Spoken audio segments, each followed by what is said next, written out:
ጤና ይስጥልኝ ውድ ታዳሚዎቻችን ወደ ሀበጋር የተማሪዎች የጥያቄና መልስ ውድድር እንኳን በደህና መጣችሁ።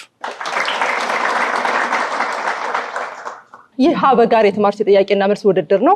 ሀበጋር የተማሪዎች የጥያቄና መልስ ውድድር በፕሮጀክት የጥናትና ምርምር ተቋም ተዘጋጅቶ ከአብርሆት ቤተ መጻሕፍት ጋር በመተባበር ዘወትር ቅዳሜ ከቀኑ 11 ሰዓት ጀምሮ በኢቢሲ የመዝናኛ ቻናል ወደ እናንተ የሚቀርብላችሁ ሳምንታዊ የቴሌቪዥን ፕሮግራማችን ነው። እንጠይቅ፣ እንመልስ፣ እንወቅ መርሃችን ነው። ዛሬ ደግሞ እናንተ ውድ አድማጭ ተመልካቾቻችን ከመመልከት ባለፈ ተሳታፊ የምትሆኑበትን ልዩ እድል ይዘንላችሁ መጥተናል። በቴሌቪዥን ስክሪኑ ላይና በፌስቡክ እና በትዊተር ገጻችን ላይ የምትመለከቱትን ኪውአር ኮድ በእጅ ስልኮቻችሁ ስካን በማድረግ የሚመጣላችሁን የሀበጋር ኦንላይን ኩዊዝ እየሞከራችሁ እየመለሳችሁ እያወቃችሁ ተሸለሙ የአክብሮት ግብዣችን ነው። ፕሮግራሙን እየመራው አብራችሁ የምቆየው እኔ አቢሲኒያ ፈቃዱ ነኝ። እስከ ፕሮግራሙ ፍጻሜ ድረስ አብራችሁን እንድትሆኑ በአክብሮት ጋብዛለሁ። እንግዲህ ወደ ዛሬው የጥያቄና መልስ ውድድር ከማለፋችን በፊት ተወዳዳሪዎቻችን ራሳቸውን እንዲያስተዋውቁ እድል በመስጠት እጀምራለሁ። ከቡድን 1 እንጀምራለን። ቡድን 1 እባካችሁን ራሳችሁን አስተዋውቁ። እሺ፣ አመሰግናለሁ። ስሜ ሶስና ወንዳፍራሽ ይባላል። በጎንደር ዩኒቨርሲቲ የአራተኛ ዓመት የህግ ተማሪ ነኝ። እሺ፣ አመሰግናለሁ። ስሜ ኢዮ ፍቅሩ ይባላል። በወላይታ ሶዶ ዩኒቨርሲቲ የህዝብ ግንኙነትና ተግባቦት ትምህርት ክፍል የ3ኛ ዓመት ተማሪ ነኝ። ሞራል ለቡድናል። ቡድን 2 እባካችሁ ራሳችሁን አስተዋውቁልን። ስሜ ፍሬው ተሰማ ይባላል። የወላይታ ሶዶ የአራተኛ ዓመት የአይቲ ተማሪ ነኝ። ስሜ ምንተስኖት ሀብቱ ይባላል። በጅማ ዩኒቨርሲቲ የ5ኛ ዓመት የህግ ተማሪ። ሞራል ለቡድን 2። እንደሚታወቀው ሀበጋር የተማሪዎች የጥያቄና መልስ ውድድር 5 ዙሮች አሉት። ስለዚህ በቀጥታ ወደ ዙር 1 የምናልፍ ይሆናል። በመሆኑም የዙር 1ን ደንቦች ሰምተን ካፍታ ቆይታ በኋላ ተመልሰን እንገናኛለን። ዙር 1። በዚህ ዙር እያንዳንዱ ቡድን በ30 ሰከንድ ውስጥ የሚመልሱት 5 ጥያቄ ይቀርብላቸዋል። ትክክለኛ መልስ መስጠት 10 ነጥብና የ400 ብር ሽልማት ያስገኛል። ጥያቄው በትክክል ካልተመለሰ ለቀጣዩ ቡድን እድሉ ይሰጣል። እድሉ የተሰጠው ቡድን በ15 ሰከንድ ውስጥ ትክክለኛውን መልስ ካገኘ 5 ነጥብና 200 ብር ሽልማት ያገኛል። የዙር 1ን ደንቦች ሰምተን ተመልሰናል። ስለዚህ በቀጥታ ወደ ጥያቄዎቹ የምናመራ ይሆናል። ዙር 1 ጥያቄ ቁጥር 1 ቡድን 1 ኢዮብና ሶስና። በህገ መንግስቱ አንቀጽ 101 መሰረት ከመንግስት ባለስልጣናት የስራ አፈጻጸም ጋር በተያያዘ የዋና ኦዲተር መስሪያ ቤት የስራ ድርሻ ምንድነው?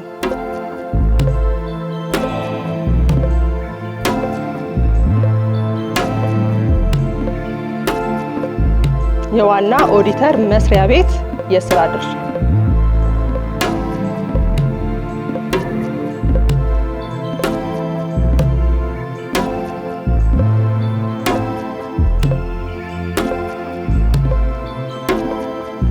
የሀገሪቱን የበጀት አፈጻጸም ሰዓት አልቋል።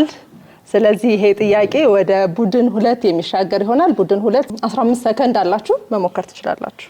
በህገ መንግስቱ መሰረት በጀቱን ቼክ ያደርጋሉ፣ የተሰሩ ስራዎችን ያረጋግጣሉ እና ፋይናንሻል ነክ ነገሮችን ከእያንዳንዱ መስሪያ ቤት ያለውን ያረጋግጣሉ፣ ኦዲት ያደርጋሉ ማለት ነው። ግማሽ ነጥብ አግኝተዋል። ሞራል። በህገ መንግስቱ አንቀጽ 101 መሰረት ከመንግስት ባለስልጣናት የስራ አፈጻጸም ጋር በተያያዘ የዋና ኦዲተር መስሪያ ቤት የስራ ድርሻ የሚኒስቴር መስሪያ ቤቶች የፋይናንስና ንብረት አጠቃቀምን መርምሮ ተጠያቂ ማድረግ ነው። ጥያቄ ቁጥር 2 ለቡድን 2 የዋና ኦዲተር መስሪያ ቤት የፋይናንስና የንብረት አጠቃቀምን የሚቆጣጠር ተቋም እንደመሆኑ ከተለያዩ የሙያ ዘርፎች የተውጣጡ ባለሙያዎችን ያቅፋል። ከነዚህ የሙያ ዘርፎች ውስጥ 3ቱን ጥቀሱ።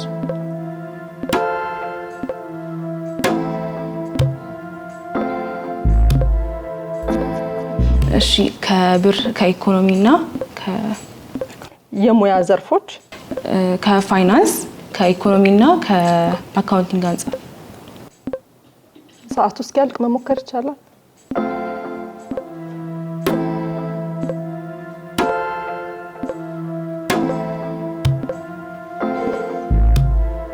ሰዓት አልቋል። አንድ ሶስተኛ መልሰዋል። ስለዚህ ቀሪ መልሶች ስላሉት ቡድን አንድ መሞከር ትችላላችሁ። ይህን ጥያቄ 15 ሰከንድ ነው ያላችሁ። ኢኮኖሚስቶች ወይም የኢኮኖሚ ባለሙያዎች፣ የህግ ባለሙያዎች እና ሂሳብ አዋቂዎች። 15 ሰከንድ እስኪያልቅ መሞከር ይቻላል።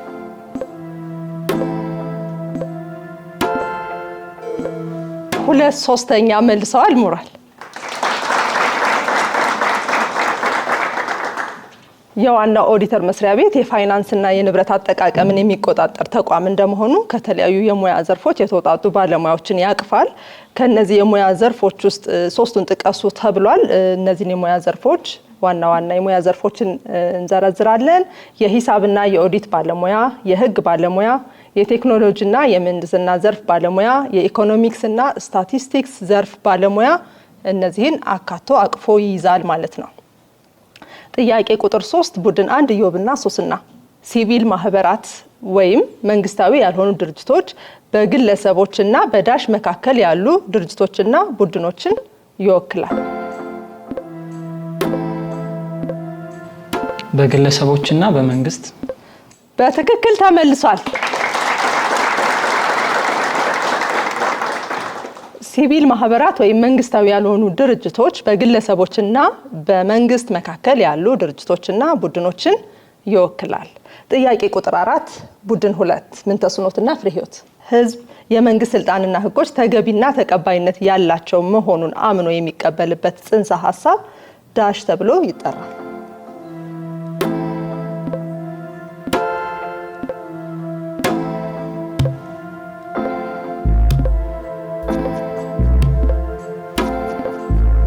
ተወያዩ እና ሞክሩ።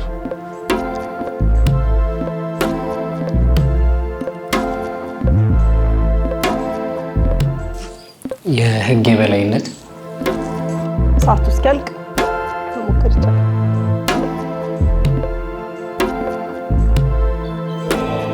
አልተመለሰም። ስለዚህ ይሄንኑ ጥያቄ ቡድን 1 መሞከር ትችላላችሁ። ኢዮብና ሶስና 15 ሰከንድ አላችሁ። ዴሞክራሲ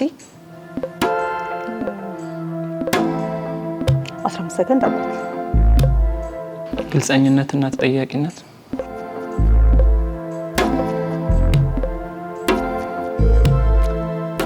ሰዓት አልቋል። አልተመለሰም። ህዝብ የመንግስት ስልጣንና ህጎች ተገቢና ተቀባይነት ያላቸው መሆኑን አምኖ የሚቀበልበት ጽንሰ ሐሳብ የህጋዊነት ጽንሰ ሐሳብ ወይም ሌጂቲሜሲ ተብሎ ይጠራል። ጥያቄ ቁጥር 5 ቡድን 1 ኢዮብና ሶስና ዜጎች ከመንግስት ተቋማት ማንኛውንም መረጃ እንዲያገኙ የሚያስችላቸው ህገ መንግስታዊ መብት ምን ተብሎ ይጠራል?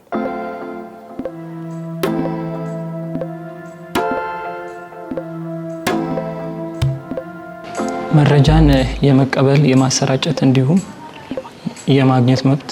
በትክክል ተመልሷል። ሞራል ዜጎች ከመንግስት ተቋማት ማንኛውንም መረጃ እንዲያገኙ የሚያስችላቸው ህገ መንግስታዊ መብት መረጃና ሐሳብን የመሰብሰብና የመቀበል መብት ሲሆን የህገ መንግስቱ አንቀጽ 29 ንዑስ አንቀጽ 2 ላይ ተደንግጎ እናገኘዋለን። ጥያቄ ቁጥር 6 ቡድን 2 ምንተስኖትና ፍሬህይወት መረጃ የማግኘት ነፃነት ዋነኛ ዓላማ ምንድን ነው?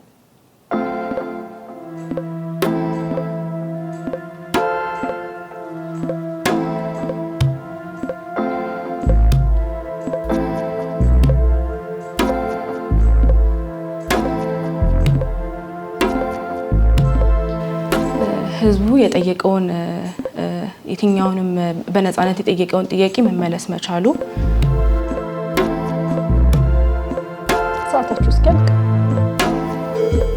እሺ ሰዓት አልቋል። ግማሽ ነጥብ አስቆጥረዋል። ሞራል ቡድን 1 የተጠየቀውን ጥያቄ አሟልታችሁ ለመመለስ እድሉ አላችሁ። ለዲሞክራሲያዊ ስርዓት ግንባታ ዜጎች መረጃ ማግኘታቸው ትልቅ አስተዋጽኦ ስላለው ያንን ሲስተም ለመገንባት መረጃ የማግኘት ነፃነት የሚሰጠው ያንን ዓላማ በማድረግ ነው። በትክክል አልተመለሰም። ከዛኛው ቡድን ጋር ተቀራራቢ አይነት መልስ ነው የተሰጠው። መረጃ የማግኘት ነፃነት ዋነኛ ዓላማ ህዝብ በመንግስት ባለስልጣናት ወይም መስሪያ ቤቶች የተያዙ መረጃዎችን በነፃነት እንዲጠይቅና እንዲያገኝ ማስቻል ነው። ጥያቄ ቁጥር 7 ቡድን 1 ኢዮብና ሶስና እውነት ወይም ሐሰት በማለት ነው የምትመልሱት። የተገለሉ የማህበረሰብ ክፍሎች በመንግስትና በውሳኔ ሰጪ ቦታዎች ላይ እኩል ውክልና አላቸው። እውነት ወይስ ሐሰት? እውነት እውነት በማለት መልሰዋል። አልተመለሰም። የተገለሉ የማህበረሰብ ክፍሎች በመንግስትና በውሳኔ ሰጪ ቦታዎች ላይ እኩል ውክልና የላቸውም። ስለዚህ መልሱ ሐሰት ነው። አላቸው ስለሚል ማለት ነው። የተገለሉ ቡድኖች በማህበረሰብ ውስጥ ስርዓታዊ መድሎ፣ መገለል ወይም ጉዳት የሚደርስባቸው የማህበረሰብ ክፍሎች ናቸው። እነዚህ የማህበረሰብ ክፍሎች ስር በሰደዱ ተቋማዊ መድሎዎች ምክንያት እኩል ውክልናና የስልጣን ተደራሽነት የሌላቸው በመሆኑ በፖሊሲና በውሳኔ አሰጣጥ ላይ ተጽዕኖ የማድረግ አቅማቸው በእጅጉ የተገደበ ነው። ጥያቄ ቁጥር 8 ቡድን 2 ፍሬህይወትና ምንተስኖት እውነት ወይም ሐሰት በማለት ነው የምትመልሱት። ሰብአዊ መብቶች እርስ በእርስ የሚደጋገፉና ተዋረዳዊ ናቸው።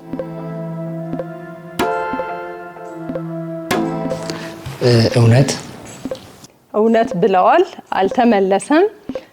ሰብአዊ መብቶች እርስ በእርስ የሚደጋገፉና ተዋረዳዊ ናቸው ነው ጥያቄው። መልሱ ሐሰት ነው። ሰብአዊ መብቶች እርስ በእርስ የሚደጋገፉና የተሳሰሩ ወይም ኢንተርዲፔንደንት ኤንድ ኢንዲቪዚብል እንጂ ተዋረዳዊ አይደሉም።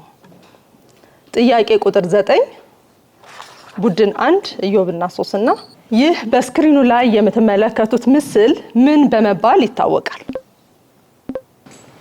ተገቢውን የሆነ መረጃ ለግለሰቦች የማድረስ ግለሰቡ ጋር ደርሶ እንደሆነ ያንን መረጃ የማረጋገጥ ወይም የማዳመጥ። ሰዓታችሁ እስኪያልቅ መሞከር ይቻላል።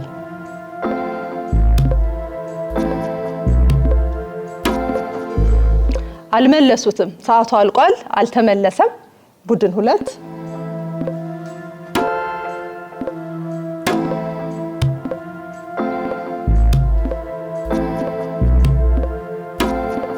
15 ሰከንድ ነው ያላችሁ። ሰዓታችሁን ተጠቀሙ። ሰዓት አልቋል።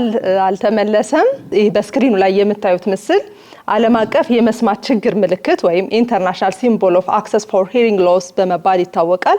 ምልክቱ ያለባቸው የህዝብ መገልገያ ተቋማት አጋዥ የማዳመጥ ስርዓቶች ወይም አሲስቲቭ ሊስኒንግ ሲስተም ወይም ALS ድጋፍ እንዳላቸው ወይም መኖራቸውን ጠቋሚ ናቸው። ጥያቄ ቁጥር 10 ቡድን 2 ፍሬህይወትና ምንተስኖት ይህ በስክሪኑ ላይ የምትመለከቱት ምስል ምንን ይወክላል?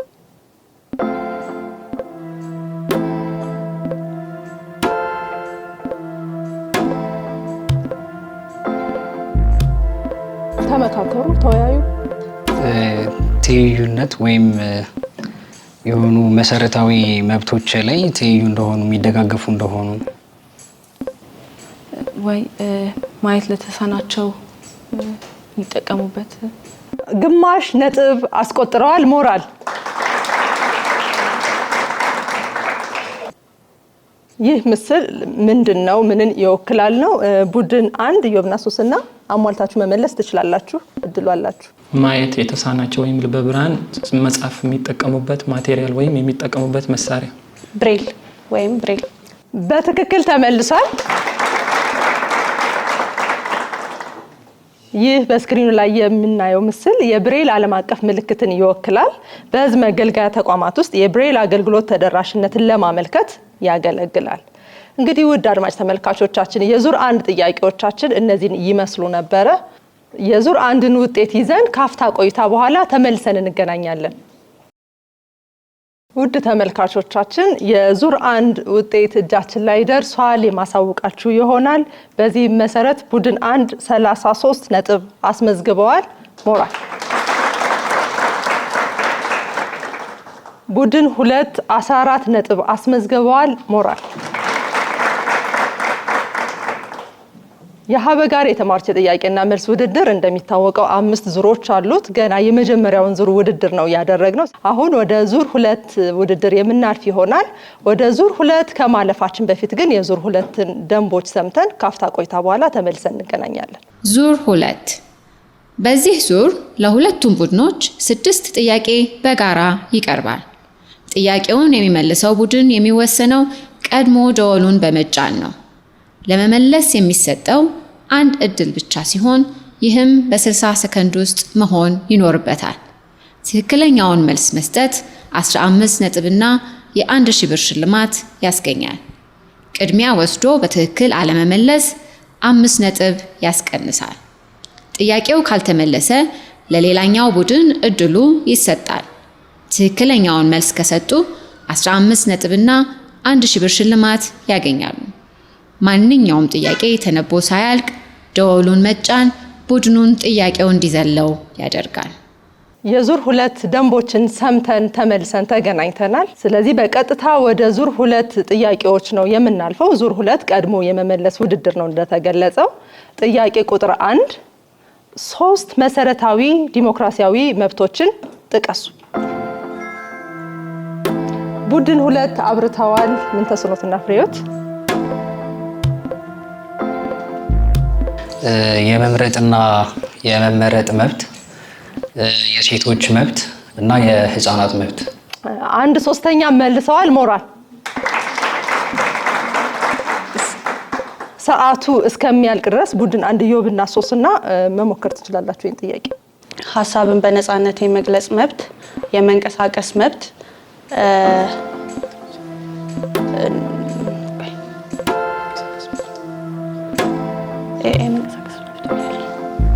የመምረጥ የመመረጥ መብት፣ የመንቀሳቀስ ነፃነት። 1/3 መልሰዋል እነሱ። ሞራል መሰረታዊ የዲሞክራሲያዊ መብቶችን ጥቀሱ ነው የተባሉት። እነዚህ የመምረጥ መብት፣ ሀሳብን በነፃነት የመግለጽ መብት፣ የመሰብሰብ ነፃነት መብት፣ የመደራጀት መብት እና የእምነት ነፃነት መብት ናቸው። ጥያቄ ቁጥር 2 በኢፌድሪ ህገ መንግስት አንቀጽ 42 ስር የሰራተኞች መብቶች ተብለው ከተዘረዘሩት ውስጥ 3ቱን ጥቀሱ። ቡድን 1 ኢዮብና ሶስና ይፍተዋል።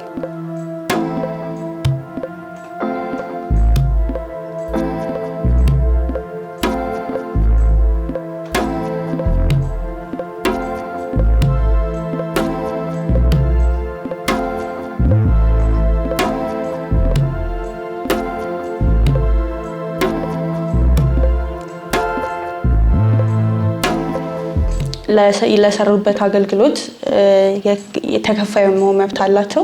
ከስራ ሰዓት ውጪ ያለ መስራት እንዲሁ መብት አላቸው። እረፍት የማግኘት መብት አላቸው። እረፍት፣ አመታዊ እረፍት፣ ፍቃድ የመውሰድ መብት አላቸው። በትክክል ተመልሷል። ሞራል በኢፌድሪ ህገ መንግስት አንቀጽ 42 ስር የሰራተኞች መብቶች ተብለው ከተዘረዘሩት ውስጥ 3ቱን ጥቀሱ የሚል ነበር ጥያቄው። መልሱ በማህበር የመደራጀት መብት፣ ስራ ማቆምን ጨምሮ ቅሬታ የማሰማት መብት፣ ለሴቶች ሰራተኞች ለተመሳሳይ ስራ ተመሳሳይ ክፍያ የማግኘት መብት፣ የስራ ሰዓት እረፍት የማግኘት መብት፣ የእረፍት ቀናት የማግኘት መብት፣ ደሞዝ የሚከፈልባቸው የህዝብ በዓላት የማግኘት መብት፣ ጤናማና ከአደጋ የጸዳ የስራ አካባቢ የማግኘት መብት ናቸው። ጥያቄ ቁጥር 3 የሚከተሉትን ፊደላት አስተካክላችሁ በማንበብ የሀሳቡን ምንነት አስረዱ። እድሉን ከወሰዳችሁ በኋላ ማሰላሰል ይቻላል።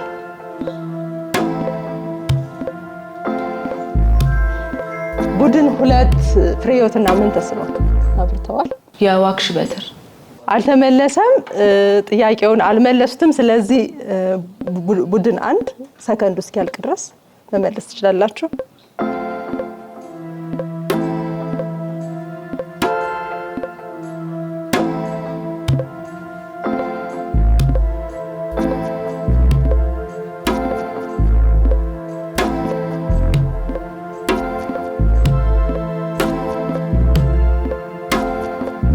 ሰዓቱ እስኪያልቅ ድረስ መሞከር ይቻላል።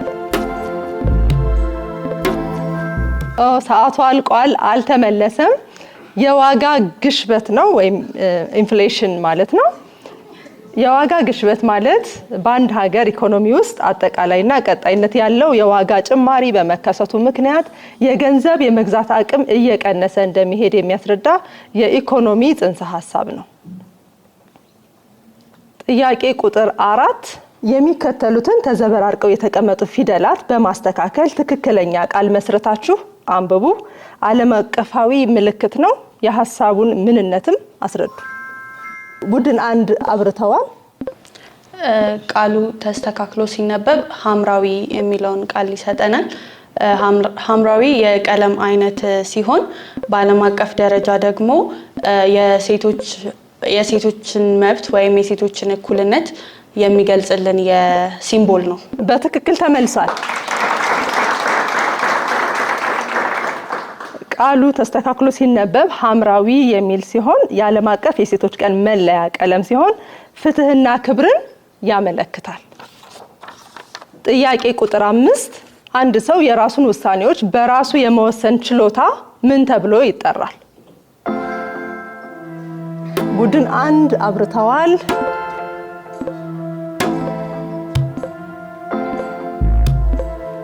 የአንድ ሰው የራሱን ውሳኔ በራሱ የመወሰን ችሎታ ሰልፍ ስቲም ወይንም ደግሞ በራስ መተማመን ወይም ደግሞ የራሱን ሀሳብ በራሱ መግለጽ መቻሉን ያመለክታል። በትክክል ተመልሷል። አንድ ሰው የራሱን ውሳኔዎች በራሱ የመወሰን ችሎታ ምን ተብሎ ይጠራል ነው? በራስ መተማመን ወይም ሰልፍ ስቲምም ሊሆን ይችላል። እንደዚሁም ነፃነት ነው ማለት ነው። ጥያቄ ቁጥር 6 ፍጹም አምባገነናዊ የሆነ መንግስት ስልጣን ዳሽ ሲሆን ህገ መንግስታዊ የሆነ መንግስት ስልጣን ደግሞ ዳሽ ነው። ቡድን 2 አብርተዋል። ፍሬዮትና ምንተስኖት ተወያዩ። ሰዓታችሁን ተጠቀሙ።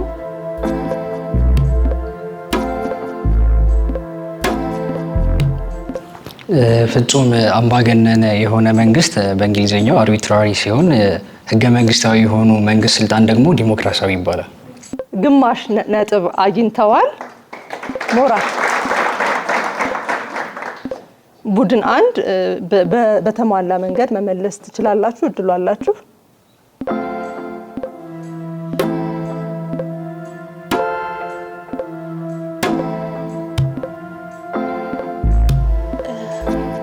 በእንግሊዘኛው አውቶክራቲክ አምባገነናዊ የሆነ መንግስት ስርዓቱ አውቶክራቲክ ስልጣን ይመስለኛል። ያው ህገ መንግስታዊ የሆነ ደግሞ ዴሞክራሲያዊ ነው ስለተመለሰ። አልተመለሰም። መልሱ ፍጹም አምባገነናዊ የሆነ መንግስት ስልጣን ያልተገደበ ሲሆን ህገ መንግስታዊ የሆነ መንግስት ስልጣን ደግሞ የተገደበ ነው ማለት ነው። እንግዲህ ውድ ታዳሚዎቻችን የዚህን ዙር ጥያቄዎች ጨርሰናል። ውድድሩ እንዴት ነበር? ፉክክራቸው እንዴት አገኛችሁ? የዙር 2 ቀድሞ የመመለስ ውድድርን በዚህ መንገድ አጠናቀናል። ስለዚህ ወደሚቀጥለው ዙር ከማለፋችን በፊት የዚህን ዙር ውጤት ከዳኞች ይዘን ካፍታ ቆይታ በኋላ ተመልሰን እንገናኛለን። ውድ ታዳሚዎቻችን እንዲሁም አድማጭ ተመልካቾቻችን የዙር 2 ውጤት እጃችን ላይ ደርሷል። አሁን የማሳውቅ ይሆናል። ቡድን 1 49 ነጥብ አስቆጥረዋል። ሞራል በዙር 2 የጥያቄና መልስ ውድድራችን ቡድን 2 7 ነጥብ አስቆጥረዋል። ሞራል እንግዲህ ገና ቀሪ 3 ዙሮች አሉ። ስለዚህ የሚፈጠረውን አሁን ቀድመን አናቅም። ስለዚህ ፉክክራችሁን አጠናክራችሁ ቀጥሉ። አሁን በቀጥታ ወደ ዙር 3 የምናልፍ ይሆናል። የዙር 3ን ደንቦች ደግሞ ሰምተን ካፍታ ቆይታ በኋላ ተመልሰን እንገናኛለን። በዚህኛው ዙር ደግሞ 6 የጥያቄ ምድቦች ለተወዳዳሪዎች ምርጫ ይቀርባሉ። ምድብ 1 ስነ ዜጋ፣ ምድብ 2 ሰብአዊ መብት፣ ምድብ 3 ምርጫና መራጮች፣ ምድብ 4 ስነ ጽሁፍ፣ ምድብ 5 ታሪክ፣ ምድብ 6 ሉላዊ ወይም ግሎባል። ከእነዚህ የጥያቄ ምድቦች ውስጥ ተወዳዳሪዎች ጥያቄ እንዲቀርብላቸው የሚፈልጉትን 5 ምድብ ይመርጣሉ። አንድ ቡድን ከመረጠው የጥያቄ ምድብ አንድ ጥያቄ የሚቀርብለት ሲሆን ይህንንም ለመመለስ 60 ሰከንድ ይሰጠዋል። ተወዳዳሪዎች የከበዳቸውን አንድ ጥያቄ ተመልካች እንዲመልስላቸው እድል መስጠት ይችላሉ። እያንዳንዱ ትክክለኛ መልስ 10 ነጥብና የ400 ብር ሽልማት ያስገኛል። ውድ ተመልካቾቻችን የዙር 3ን ደንቦች ሰምተን ተመልሰናል። ወደ ጥያቄው በቀጥታ ከማለፋችን በፊት ግን አሁን ደግሞ ታዳሚዎቻችን እናንተ የምትጠየቁበት ሰዓት ላይ ደርሰናል። ወደ እነሱ ጥያቄዎች እናልፋለን። የምጠይቃችሁን ጥያቄ ሰምታችሁ ከዚህ በፊት በመታወቁት አገናዝባችሁ እንድትመልሱ ይጠበቃል። የ200 ብር ሽልማት አለው። በኢትዮጵያ በአጠቃላይ የቡና ምርት ትልቁን ቦታ የያዘው ዞን ማን ነው? ወይም የትኛው ዞን ነው? ካርዶች ይውጡ። አልታየኝም። ነጠላ ያደረጉት ሌዊ ገብረ ክርስቶስ ከኮተቤ ዩኒቨርሲቲ የከፋ ዞን ነው። የከፋ ዞን ተብሏል። አልተመለሰም። እስኪ ሌላ ሰው የሚሞክር። እሺ ቡኒ ያደረከው። ስሜ አሸብር ወንድሙ እባላለሁ ከአዲስ አበባ ዩኒቨርሲቲ ኢኮኖሚክስ ኮሌጅ ማለት ነው። ከኢትዮጵያ ከፍተኛው ጅማ ዞን ይመስለኛል። ጅማ ዞን የት ይገኛል? የት ክልል ይገኛል? ኦሮሚያ ክልል። በትክክል ተመልሷል። በኢትዮጵያ በአጠቃላይ የቡና ምርት ትልቁን ቦታ የሚይዘው ዞን የጅማ ዞን ሲሆን በኦሮሚያ ክልል ይገኛል። ሁለተኛ ጥያቄ አላችሁ። ጥያቄ ቁጥር 2 የአክብሮት የፍቅርና የወዳጅነት ባህላዊ ምልክት ነው። በአስጨናቂነቱ ይታወቃል። አንዴ ከተዘረጋ እምቢ ማለት እንደ ነውር ይቆጠራል። ምንድን ነው? እስኪ እጃችሁን ከፍ አድርጉልን። እሺ ከፊት እዚህ ጋር። ስሜ የአብስራ ዳነ እባላለሁ። 5ኛ ዓመት የህግ ተማሪ። ጉርሻ በትክክል ተመልሷል። የአክብሮት የፍቅርና የወዳጅነት ባህላዊ ምልክት የሆነው በአስጨናቂነቱ የሚታወቀው አንዴ ከተዘረጋ እምቢ ማለት እንደ ነውር የሚያስቆጥረው ጉርሻ ነው። በአስጨናቂነቱ ሲል እንግዲህ ፍቅርና ጉርሻ ምንድነው? ሲያስጨንቅ ነው አይደል? እሱን ለማለት ነው። አሁን በቀጥታ ወደ 3ኛው ዙር ጥያቄዎቻችን የምናመራ ይሆናል። 3ኛው ዙር ጥያቄዎች እንደተለመደው ወይም እንደተገለጸው በደንቡ ላይ የምድብ ጥያቄዎች ናቸው። እያንዳንዱ ቡድን የራሱ ምድቦች ጥያቄዎች ይጠየቃል። የመጀመሪያውን የመመለስ እድል የሚያገኘው በቀዳሚው ዙር ወይም ዙር 2 ላይ ከፍተኛ ነጥብ ያስመዘገበው ቡድን ስለሆነ ቡድን 1 ሶስናና ኢዮብ በቅድሚያ የመምረጥ መብትን ታገኛላችሁ ማለት ነው። ስለዚህ ከነዚህ ጥያቄዎች ከነዚህ ምድቦች ውስጥ ከስነ ዜጋ፣ ሰብአዊ መብቶች፣ ምርጫና መራጮች፣ ስነ ጽሁፍ፣ ታሪክ፣ ሉላዊ ወይም ግሎባል የትኛው ይሁን? ስነ ዜጋ መርጠዋል። ስነ ዜጋ ጥያቄ ቁጥር 1 በዲሞክራሲ ስርዓት ውስጥ የፕሬስ ነፃነት ያለው ጠቀሜታ ምንድን ነው?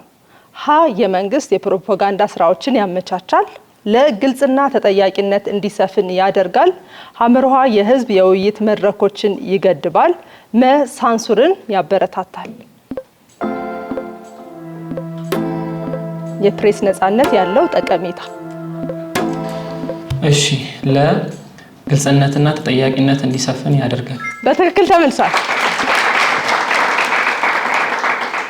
በዲሞክራሲ ስርዓት ውስጥ የፕሬስ ነፃነት ያለው ጠቀሜታ ምንድነው ነው ጥያቄው። መልሱ ለግልጽነትና ተጠያቂነት እንዲሰፍን ያደርጋል። 5 ምድቦች ይቀሯችኋል። የትኛው ይሁንላችሁ? ምድብ 6 ሉላዊ። ምድብ 6 ሉላዊ። ጥያቄ ቁጥር 1 5 ድምፅን በድምፅ የመሻር ስልጣን ያላቸው ቋሚ አባላት ያሉት የተባበሩት መንግስታት ድርጅት አካል የሆነው የትኛው ነው? ሀ ጠቅላላ ጉባኤ ወይም ጀነራል አሴምብሊ። ለ የሞግዚትነት ምክር ቤት ወይም ትረስቲሺፕ ካውንስል። ሐመርሃ የኢኮኖሚና ማህበራዊ ምክር ቤት ወይም ኢኮኖሚክ ኤንድ ሶሻል ካውንስል። መ የጸጥታው ምክር ቤት ወይም ሴኩሪቲ ካውንስል።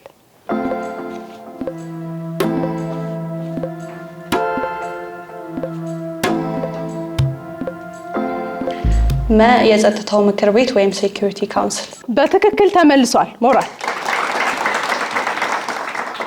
5 ድምፅን በድምፅ የመሻር ስልጣን ያላቸው ቋሚ አባላት ያሉት የተባበሩት መንግስታት ድርጅት አካል የትኛው ነው ነው ጥያቄው።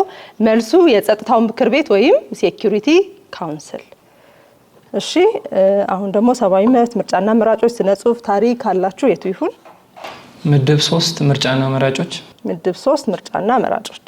ምድብ 3 ምርጫና መራጮች ጥያቄ ቁጥር 1 በዓለም ላይ ያሉ ሀገራት በህግ የሚተገብሩት የዜጎች የመምረጥ እድሜ ሀ 18 ዓመት መሆን አለበት፣ ለ ከ18 ዓመት እድሜ በታች ወይም በላይ መሆን ይችላል፣ ሐመርሃ 20 ዓመት እድሜና ከዛ በላይ መሆን አለበት፣ መልሱ አልተሰጠም።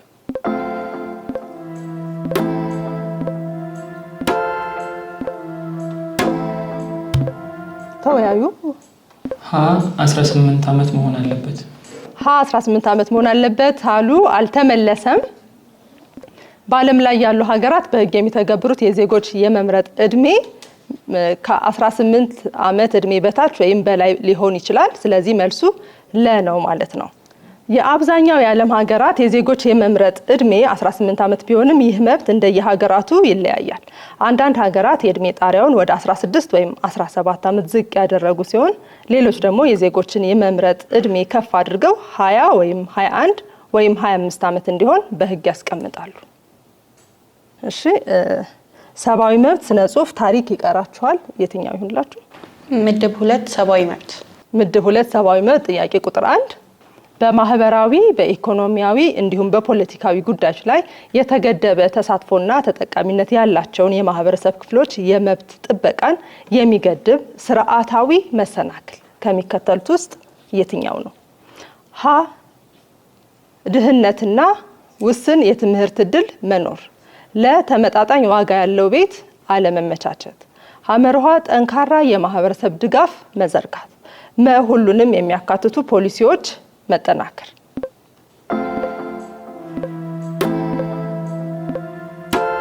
አንድ ጥያቄ ለኦዲየንስ መስጠት የመስጠት መብት አላችሁ ከምድቦች ውስጥ። ሀሌታ ውሃ ድህነትና ውስን የትምህርት ዕድል መኖር በትክክል ተመልሷል።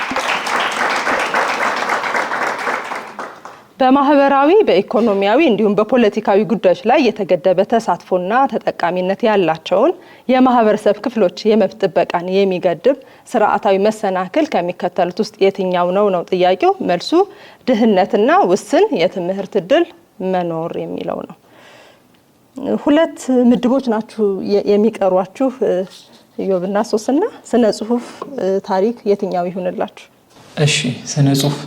ስነ ጽሁፍ ምድብ 4 ምድብ 4 ስነ ጽሁፍ ጥያቄ ቁጥር 1 በብላቴን ጌታ ማህተመ ስላሴ ወልደ መስቀል ተደርሶ በ1942 ዓ.ም የታተመው መጽሐፍ የትኛው ነው?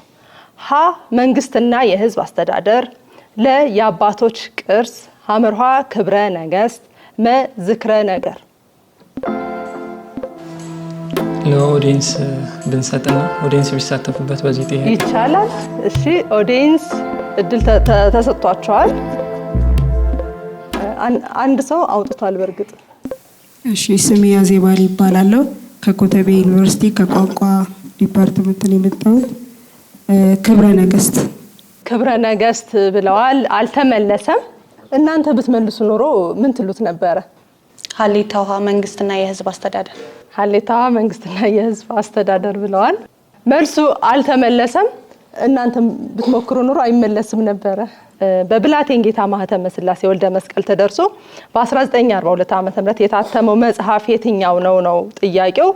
መልሱ መ ዝክረ ነገር የሚለው ነው። ቡድን 1 የዚህን ዙር ውድድር ጥያቄዎቻችሁን ሞክራችሁ ጨርሳችኋል። አሁን በቀጥታ ወደ ቡድን 2 የማመራ ይሆናል። ቡድን 2 ዝግጁ? ፍሬውትና ምንተስኖት? እሺ፣ እናንተም በተመሳሳይ 6 ምድብ አላችሁ። የ6 ምድብ ጥያቄዎች ስነ ዜጋ፣ ሰብአዊ መብት፣ ምርጫና መራጮች፣ ስነ ጽሁፍ፣ ታሪክ፣ ግሎባል ወይም ሉላዊ የትኛው ይሁን? ምድብ 1 ስነ ዜጋ። ምድብ 1 ስነ ዜጋ። እሺ፣ ቡድን 2 ምድብ 1 ስነ ዜጋ መርጣችኋል። ጥያቄ ቁጥር 2 በዲሞክራሲ ስርዓት ውስጥ የነጻ ፕሬስ ቀዳሚ ሚና ምንድን ነው? ሀ በዜና ወሬዎች ህዝብን ማዝናናት፣ ለ የፖለቲካ ፓርቲዎችን ፖሊሲ ማራመድ፣ ሐመርሃ የመንግስትን ፖሊሲዎች ማስተዋወቅ፣ መ ህዝብን ማሳወቅና መረጃ መስጠት። መ ህዝብን ማሳወቅና መረጃ መስጠት በትክክል ተመልሷል። በዲሞክራሲ ስርዓት ውስጥ የነጻ ፕሬስ ቀዳሚ ሚና ምንድን ነው ጥያቄው። መልሱ ህዝብን ማሳወቅና መረጃ መስጠት። ሰብአዊ መብት፣ ምርጫና መራጮች፣ ስነ ጽሁፍ፣ ታሪክ፣ ሉላዊ የትኛው ይሁን? ምድብ 3 ምርጫና መራጮች። ምርጫና መራጮች ጥያቄ ቁጥር 2 ድምጽ መስጠት በዲሞክራሲ ስርዓት ውስጥ የዜግነት ተሳትፎ ዋና መገለጫ ተደርጎ የሚወሰድበትን ምክንያት በተሻለ ሁኔታ የሚያስረዳው የትኛው አረፍተ ነገር ነው? ሀ ዜጎች የፖለቲካ አመለካከታቸውን ሊገልጹ የሚችሉበት ብቸኛው ህጋዊ መንገድ በመሆኑ፣ ለእያንዳንዱ መራጭ የመረጠው እጩ በእርግጠኝነት እንደሚያሸንፍ ዋስትና የሚሰጥ በመሆኑ፣ ሐመርሃ ዜጎች መሪዎቻቸውን የሚመርጡበትና በህዝብ ፖሊሲ ላይ ተጽዕኖ የሚያሳድሩበትን መንገድ ስለሚሰጥ፣ ሰዎች በየስብሰባዎች እንዳይገኙ መተማመኛ ስለሚሰጥ።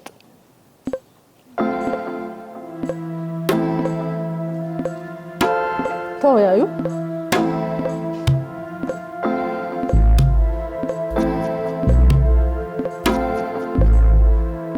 ሰዓታችሁን ተጠቀሙ። አመሩሃ ዜጎች መሪዎቻቸውን የሚመርጡበትና ህዝብን ፖሊሲ ላይ ተጽዕኖ የሚያሳድሩበትን መንገድ ስለሚሰጥ። በትክክል ተመልሷል። ድምጽ መስጠት በዲሞክራሲ ስርዓት ውስጥ የዜግነት ተሳትፎ ዋና መገለጫ ተደርጎ የሚወሰድበትን ምክንያት በተሻለ ሁኔታ የሚያስረዳው የትኛው አረፍተ ነገር ነው ጥያቄው። መልሱ ሐመርሃ ዜጎች መሪዎቻቸውን የሚመርጡበትና በህዝብ ፖሊሲ ላይ ተጽዕኖ የሚያሳድሩበትን መንገድ ስለሚሰጥ የሚለው ነው። ምድቦች አሏችሁ። ሰብአዊ መብት፣ ስነ ጽሁፍ፣ ታሪክ፣ ሉላዊ የትኛው ይሁን? ምድብ 2 ሰብአዊ መብት። ምድብ 2 ሰብአዊ መብት ጥያቄ ቁጥር 2 ከሚከተሉት ውስጥ ለስደተኞች የመብት ጥበቃ ክፍተት እንዲፈጠር አስተዋጽኦ ከሚያደርጉ ምክንያቶች ውስጥ ዋነኛው የቱ ነው? ሀ አናሳ የማህበረሰብ ድጋፍ፣ ለከፍተኛ የኑሮ ውድነት፣ ሐመርሃ በቂ ያልሆነ የህግ ጥበቃ፣ የቋንቋ ችግር።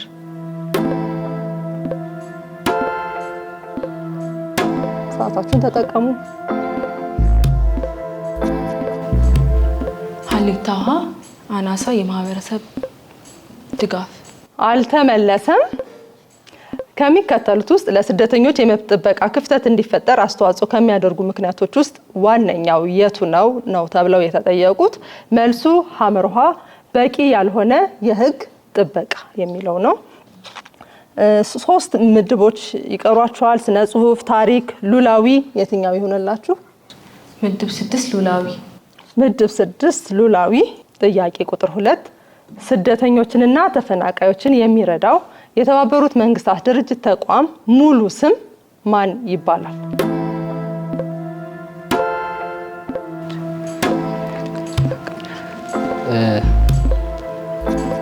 ICCPR። በትክክል አልተመለሰም። ስደተኞችና ተፈናቃዮችን የሚረዳው የተባበሩት መንግስታት ድርጅት ተቋም ሙሉ ስም ማን ይባላል ነው ጥያቄው። መልሱ የተባበሩት መንግስታት ድርጅት የስደተኞች ከፍተኛ ኮሚሽን ወይም ዩናይትድ ኔሽንስ ሃይ ኮሚሽነር ፎር ሪፊውጂስ ወይም UNHCR በመባል ይታወቃል። ወይም የስደተኞች ኤጀንሲ UN ሪፊውጂ ኤጀንሲ በመባል ይታወቃል። አንድ ጥያቄ ይቀራችኋል። 2 ምድቦች ናቸው። ከሁለቱ ምድቦች አንዱን ነው የምትመርጡት። ስለዚህ ስነ ጽሁፍና ታሪክ ናቸው የሚቀሩት። አንዱን አስባችሁ ምረጡ። ምድብ 4 ስነ ጽሁፍ። ምድብ 4 ስነ ጽሁፍ ጥያቄ ቁጥር 2 ከሚከተሉት አማራጮች መካከል የከበደ ሚካኤል ስነ ጽሁፋዊ ስራ ያልሆነው የትኛው ነው? ሀ ታሪክና ምሳሌ፣ ለብርሃነ ህሊና፣ ሐመርሃ የእውቀት ብልጭታ፣ ሁሉም ስራዎቹ ናቸው።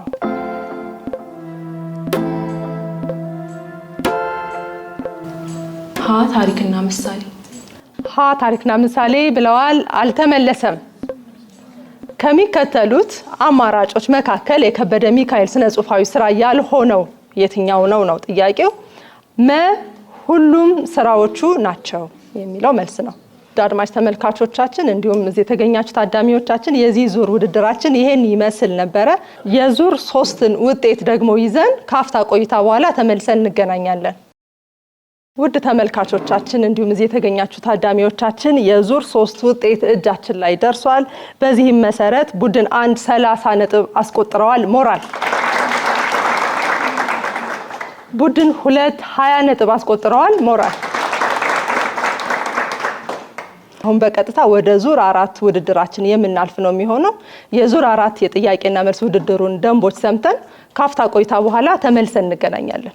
በዚህ አራተኛ ዙር ተወዳዳሪዎች የታወቁ ግለሰቦች ምስሎች፣ ቦታዎች እንዲሁም ሌሎች ነገሮችን እንዲለዩ ሶስት ጥያቄዎች ይቀርቡላቸዋል።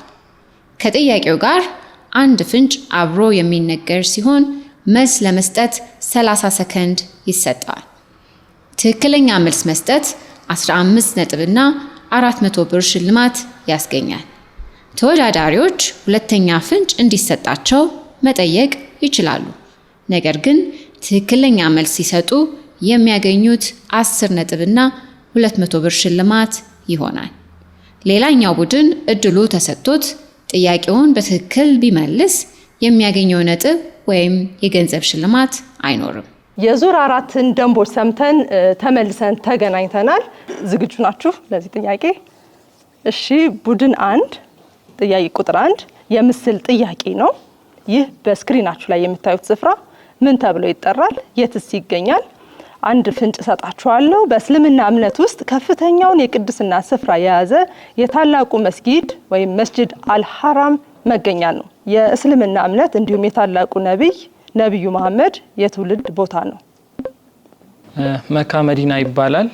የሚገኘውም በሳውዲ አረቢያ ነው። በትክክል ተመልሷል። መካ መዲና ይባላል። በምዕራባዊ ሳውዲ አረቢያ ይገኛል። ይህ ስፍራ ወይም መካ በእስልምና እምነት ውስጥ ከፍተኛውን የቅድስና ስፍራ የያዘ የታላቁ መስጊድ ወይም መስጂድ አልሐራም መገኛ ነው። የእስልምና እምነት እንዲሁም የታላቁ ነብዩ መሐመድ የትውልድ ቦታ ነው። ለሙስሊሞች ብቻ የተወሰነ ዓመታዊ የሀጅ ጉዞና የኡምራ ጉብኝቶች መዳረሻ ነው። ጥያቄ ቁጥር 2 ይህ ቅርስ በስክሪናችሁ ላይ የምታዩት ምስል ቅርስ ምን ተብሎ ይጠራል? አንድ ፍንጭ ሰጣችኋለሁ። የፈረንሳይ አብዮት የ100 ዓመት ክብረ በዓልን ለማክበር የተሰራ በፓሪስ ከተማ በርዝመቱ 2ኛ ደረጃ ላይ የሚገኝ ከባለ 81 ፎቅ ህንፃ ጋር ተመሳሳይ ቁመት ያለው የዩኔስኮ የዓለም ቅርስ ቦታ አካል ነው። ኤፍል ታወር ወይም የኤፍል ማማ ተብሎ በትክክል ተመልሷል። ኤፍል ታወር። ይህ በምስሉ ላይ የምንመለከተው ምስል የፈረንሳይ አብዮት የ100 ዓመት ክብረ በዓልን ለማክበር የተሰራ በፓሪስ ከተማ በርዝመቱ 2ኛ ደረጃ ላይ የሚገኝ ከባለ 81 ፎቅ ህንፃ ጋር ተመሳሳይ ቁመት ያለው የዩኔስኮ የዓለም ቅርስ ቦታ ሲሆን ለጎብኚዎች የተፈቀዱ 3 ደረጃዎች ያሉት ሲሆን በመጀመሪያውና በሁለተኛው ደረጃዎች ላይ ምግብ ቤቶችን፣ በሶስተኛው ደረጃ ደግሞ ህንፃውን ለነደፈውና ለገነባው መሐንዲስ የግል አፓርታማ የያዘ ነው። ይህ አይፍል ታወር ነው ማለት ነው። የመጨረሻው ጥያቄያችሁ ለዚህ ዙር እኚህ በምስሉ ላይ የምታዩቸው ሰው ማን ናቸው? አንድ ፍንጭ ሰጣችኋለሁ። እንደ አውሮፓውያን አቆጣጠር በ1962 የኢትዮጵያ ብሔራዊ የእግር ኳስ ቡድን የመጀመሪያውንና ብቸኛውን የአፍሪካ ዋንጫ ሲያሸንፍ ዋና አሰልጣኝና የቴክኒክ ዳይሬክተር ነበሩ።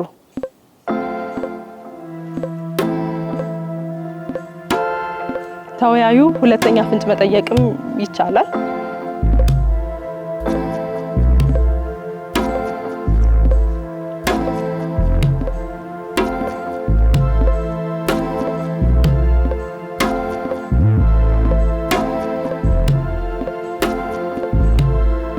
ሁለተኛ ፍንጭ ሰዓት አልቋል።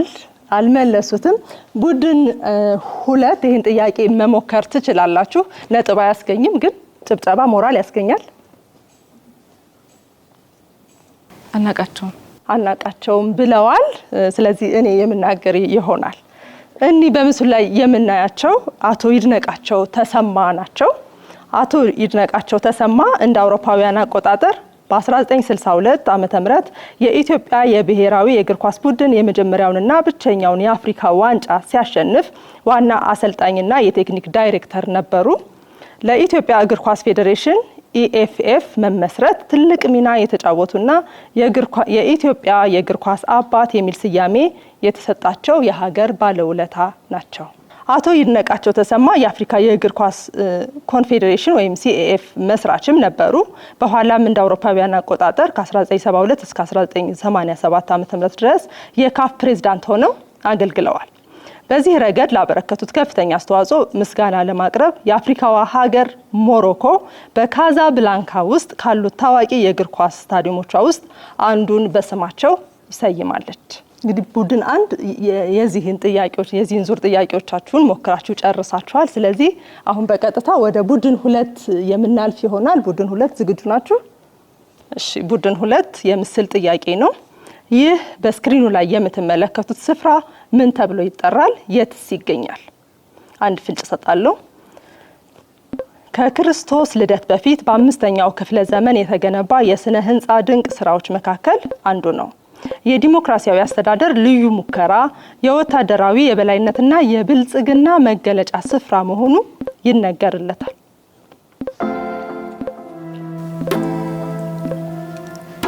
በጣሊያን ውስጥ የሚገኝ የሮም ህንፃ ነው።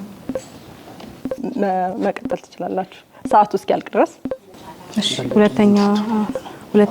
ሁለተኛ ፍንጭ ጠይቀዋል።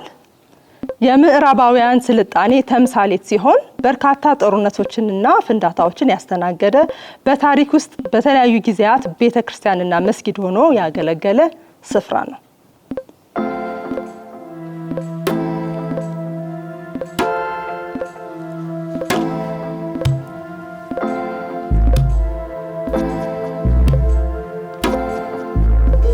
ሰዓት አልቋል፣ አልተመለሰም። ስለዚህ ቡድን 1 ይህን ጥያቄ መሞከር ትችላላችሁ። አታውቁትም? አናውቀውም ብለዋል። ስለዚህ ወደ መልሱ የምናልፍ ይሆናል። ይህ ስፍራ አክሮፖሊስ ይባላል። በግሪክ ዋና ከተማ አቴንስ ውስጥ ይገኛል። ወደ ቀጣዩ ጥያቄ እናልፋለን። ይህ በስክሪናችሁ ላይ የምታዩት ካርታ የምን ሀገር ካርታ ነው? ፍንጭ አንደኛ ፍንጭ ሰጣለሁ። በዓለም 4ኛው ትልቁ ደሴት ነው።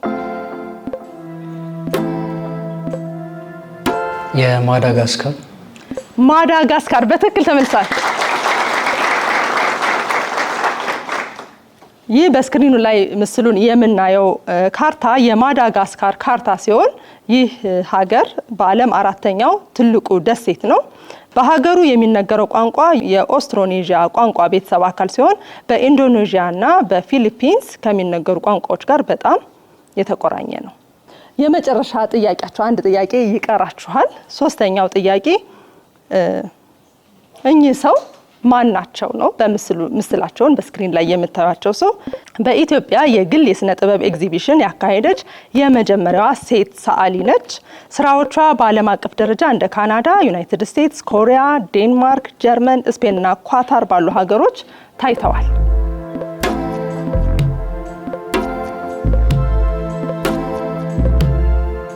ሁለተኛ ፍንጭ መጠየቅም ይቻላል። ነጥቡ ላይ ግን ልዩነት ያመጣል።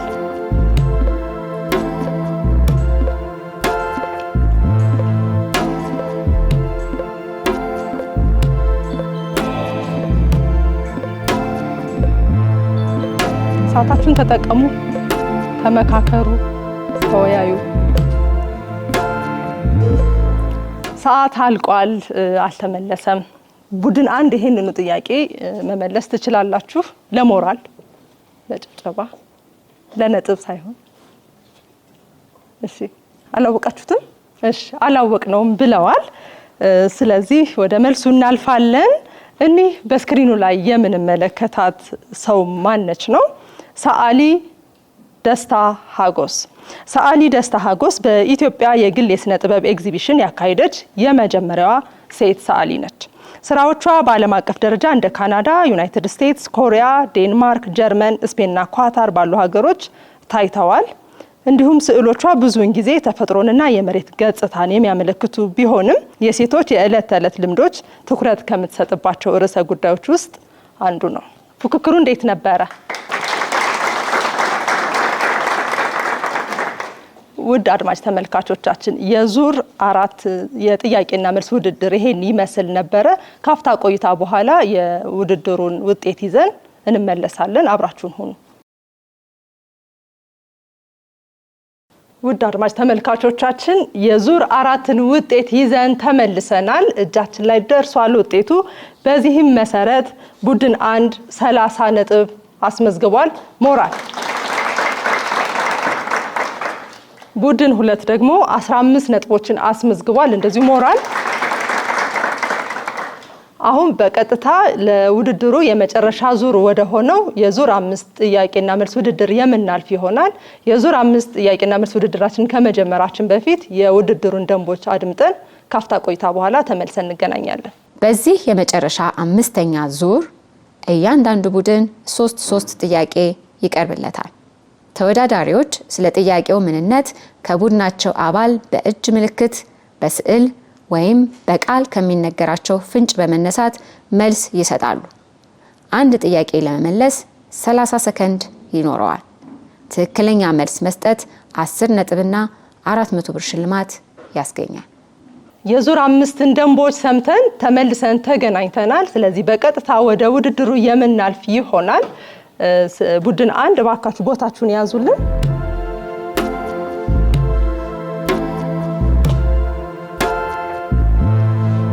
ኮምፒውተር ቡድን 1 ጥያቄ ቁጥር 1 ሰርክል ሰዓት የሚዞር ነገር በጊዜ መተኛት የሚፈነዳ ነገር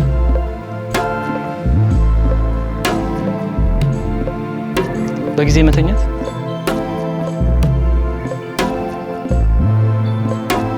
በጧት መንቃት ፍራሽ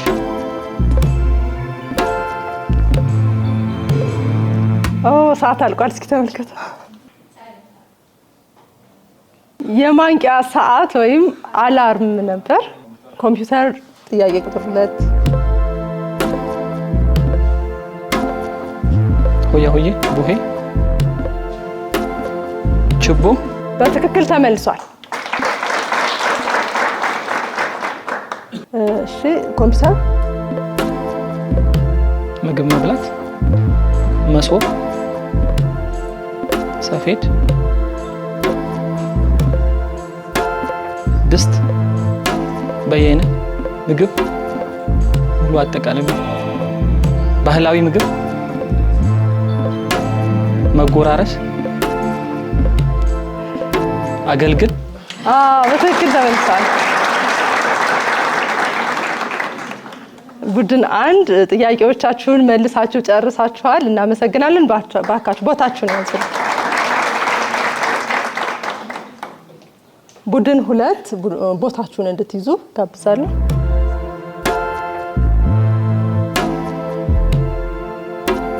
ኮምፒውተር ጥያቄ ቁጥር 1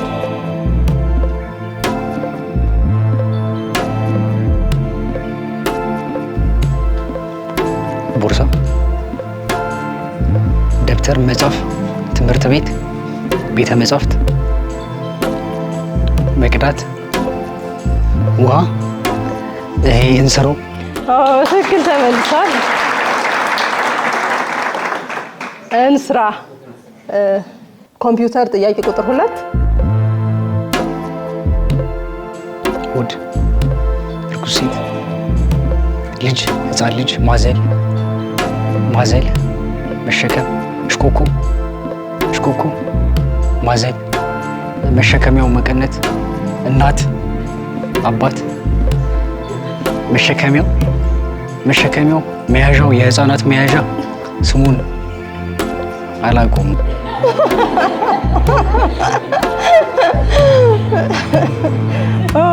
ሰዓት አልቋል። እስኪ አንቀልባ ነው ሰምተህ አታውቅም? አንቀልባ ሲባል ሰምቼ አውቃለሁ። ተራ ቁጥር 3 ኮምፒውተር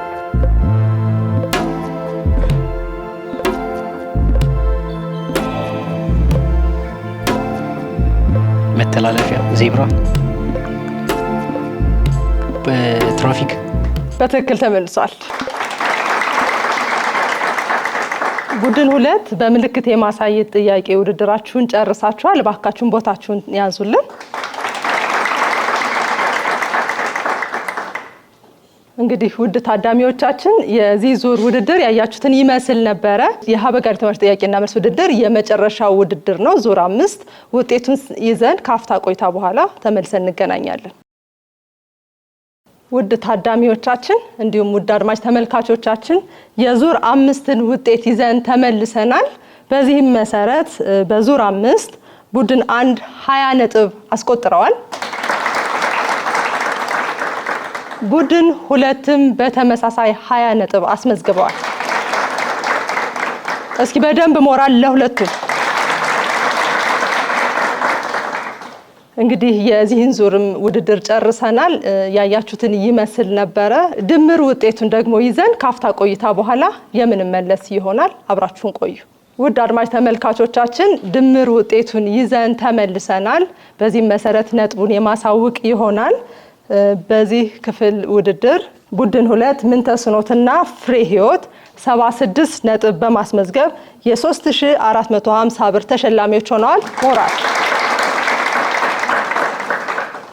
ቡድን 1 ኢዮብና ሶስና ደግሞ 162 ነጥብ አስቆጥረው የ7200 ብር ተሸላሚዎች ሆነዋል። ሞራል። በዚህም መሰረት የዕለቱ የዚህ ውድድር አሸናፊዎች ቡድን 1 ሶስናና ኢዮብ መሆናቸው ታውቋል። ሞራል። ተወዳዳሪዎቻችን ሽልማታቸውን የሚቀበሉ ይሆናል። ሽልማቱን የሚሰጡልን አቶ አባዲ አብርሃ የኢፌድሪ የትምህርትና ስልጠና ባለስልጣን አስተባባሪን ወደ መድረክ ጋብዛለሁ።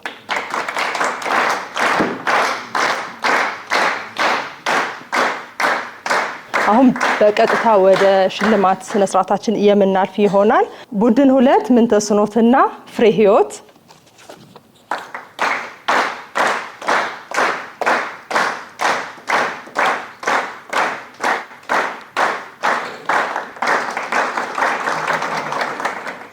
ቡድን 1 ሶስናና ኢዮብ